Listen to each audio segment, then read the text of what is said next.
Qozog'istonlik dizaynerman. Qozog'istondan keldim.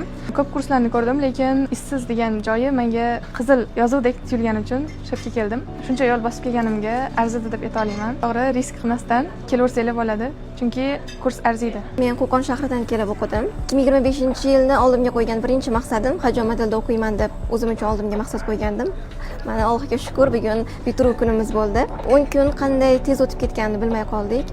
Aynan hajoma tilini tanlaganim sababi o'qitish metodikasi, o'quvchilarga bor bilimini mehr qo'shib berishlari rosayam yoqdi. Amaliy nazariy billa bo'ldi. Hamma so'ragan savollarimizga to'liq javob berdilar. 10 kun ichida shu zo'r o'zlashtirdik, patsient qabul qilishni boshladi.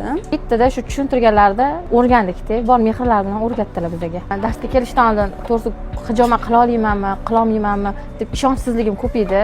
Darsga kelganimizdan keyin avvalambor o'zimizdan boshlagandan keyin ishonchimiz oshdi. Uydagilarimga ham borib qildim. Ular ham xursand. O'quvchilarning tepasida turib, o'rganolmagan, qiynalayotgan narsalarini har bittasini tepasida turib, shu o'zlashtirmaguncha oxirigacha olib bordilar. O'zi 2 kun kech keldim-man, lekin yetib olaman, iltimos dedim, mayli kelavering dedilar. Qizlar 10 kun o'qishgan bo'lsa, men 8 kun o'qidim-da. O'shanaqa bo'lsa ham ularga yetkazib berdilar-da. Biz bugun mana Dilshod opamman hijoma massaj kurslarini bitirdik. O'zimni qiziqtirgan savollarim, menga hamma qiyin bo'lib tuyulgan narsalarni, hamma narsani osonlik bilan Dilshod opam o'rgatdilar. Hamma narsa juda ham tushunarli bo'ldi. Darslarimiz rosa ham zo'r bo'ldi. O'zi oila a'zolarimizga hijoma qilishga ham ulgurdik.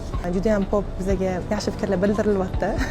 Ustozga kattakon rahmatimni aytmoqchiman. Ularni bergan bilimlarini oqlashga harakat qilamiz. Hali o'qish mobaynidayoq shunaqa yaxshi odzivlar oldim. Ya'ni o'zim hijoma qilib, birinchi marta hijoma qilganimda yaxshi odzivlar olib, o'sha duolar qilib, rosa xursand bo'lib ketishdi.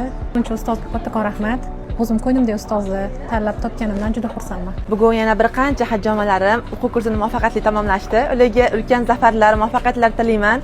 Juda ham pozitivniy, zo'r gruppa bo'lishdi. Olganlarini manfaatli qilsin, foydali qilsin, dunyo va oxiratlariga foydali ilm qilsin. Juda ham xursandman. Kelajakda ishlariga rivoj tilayman, ulkan zafarlar tilayman. Inshaalloh yaqin kunlarda chiroyli hijoma sentrlarini, markazlarini ochganda ilohim ularni tabriklab borishlik menga ham nasib qilsin. Aynan meni tanlab ishonch bildirib kelishganligi uchun alohida rahmat aytaman.